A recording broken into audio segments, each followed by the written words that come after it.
Operation thunder अंतर्गत नागपुरात E सिगारेटच्या अवैध विक्रीच्या विरोधात मोठी कारवाई करण्यात आली। सीताबर्डी पोलीस ठाण्याअंतर्गत धरमपेठ येथील प्रसिद्ध आर.के. ट्रेडर्स इथं ही धाड घालण्यात आली।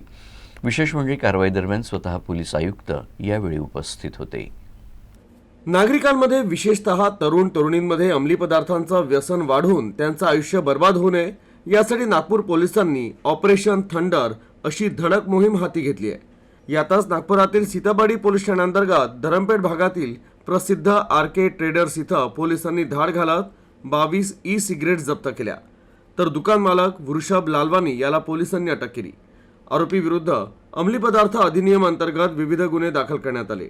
ऑपरेशन थंडर अंतर्गत आरोपींवर कडक कारवाई करण्याचे आदेश पोलीस आयुक्त डॉक्टर रवींद्र कुमार सिंगल यांनी आधीच दिले आहे।